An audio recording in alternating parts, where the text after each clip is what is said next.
The government says it's supporting Samoa to understand and mitigate the risks from fuel leaking out of the Manawanui, which sank at the weekend after hitting the reef that it was mapping.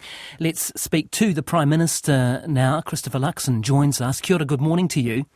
Good morning. How are you? I'm well, thank you. Thanks for joining us. What can you tell us about the efforts to ensure that we don't have an environmental catastrophe on our hands here? What is the latest in terms of the status of this vessel? Yeah, look, I mean, the first thing, Guyon, has been our focus on the personnel and making sure that they get home last night, which they did. I went and saw them at midnight last night. Pretty emotional time. Very, very proud of them. And they went through a pretty harrowing experience exiting that ship or abandoning it. Now, you're right. We now move to mitigating environmental impacts. We've actually got Maritime New Zealand have got some capacity and capability and kit that they need to get up there, which has been happening over the last couple of days, as well as obviously more naval assets and resources. And that's our focus. We've got divers going up, we've got other experts and equipment as well. So it's going to be quite complex, quite difficult, just by virtue of where the ship is against the reef, and we're monitoring that really closely. And of course, we're going to do everything we can. I've spoken to the Samoan government and acting Prime Minister. They will actually lead it, but have invited us to bring all of our support and resources in to work with them on it as well. So that's really, you're right. It's personnel first and foremost, make sure they're safe, and it's fantastic, given this difficult situation, we've got everyone home, but now we focus on mitigating environmental impacts, and then obviously the court of inquiry as to establishing the facts and what happened will kick off in the next few weeks. And how confident are you, Prime Minister, that an environmental disaster can be prevented here?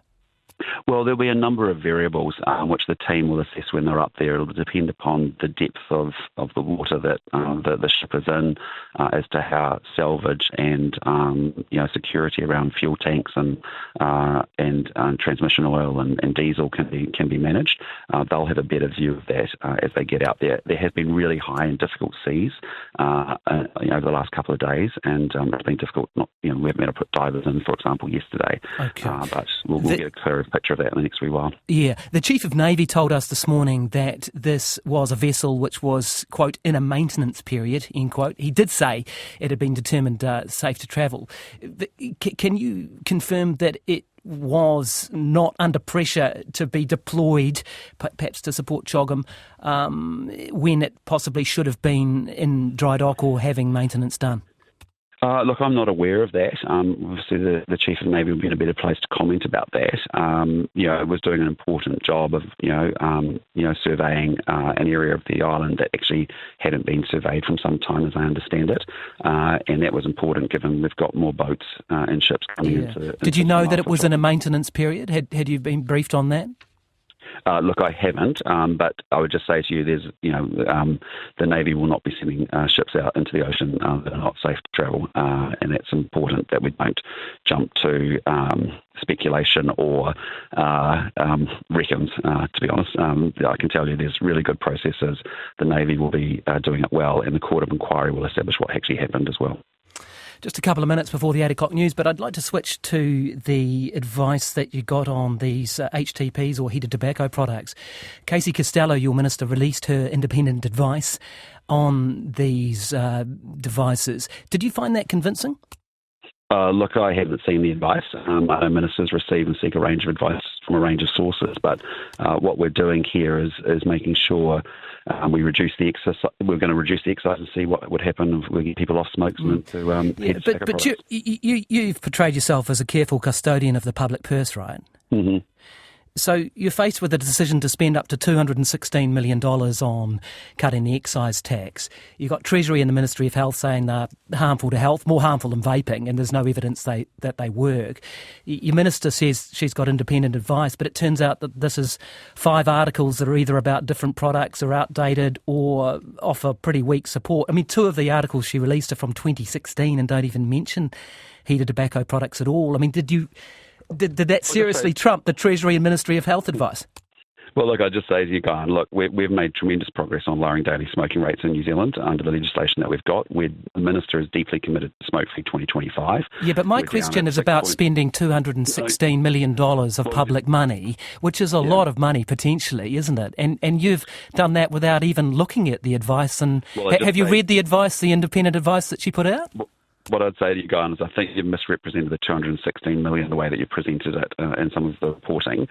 What we've done here is we've got a process, or what we want to do is make sure we give people alternatives. Let's clarify that. If you're claiming this misrepresentation, the Cabinet, and I've seen the Cabinet papers, set aside a contingency fund for $216 million, right? Correct. But it doesn't mean that $216 million is going to be spent, because first and foremost, heated tobacco products need to be compliant with our regulations. Secondly, we need smokers to move off cigarettes to go to heated tobacco products. The tax revenue could be higher because they could have more people sticking with smoking cigarettes rather than moving across to heated tobacco products for a number of different reasons. And all we've done is conservatively estimated the loss or the reduction. But that's a lot of money. Why weren't you interested? Why weren't you interested in the information about whether these things work? Because we're interested in actually trying alternatives to get more New Zealanders off smoking in order to get closer to our 5% smoke-free 2025. Even an alternative that the Treasury and health officials say would only really advantage Philip Morris and may not even work. Well, I just say to you, at the moment, as I understand it, these heated tobacco products have to be compliant with our child-proof regulations that we've just passed on the 1st of October. And they can't be sold. So how's your trial looking? Well, whether they're in the market or not, because that's up to manufacturers to produce them and make sure they're compliant with our regulations. We gave them plenty of time to adjust to that. We extended it another 6 months. That's on them. But frankly, whether people move off smoking heated tobacco products, whether those compliant products are made available at scale in New Zealand, that will depend upon how much loss of excise tax we actually have. If there is not a shift from cigarettes to heated tobacco products, then that tax revenue will stay higher because, frankly, more people are smoking cigarettes. Thanks for your time. Appreciate it. That's Prime Minister Chris Luxon.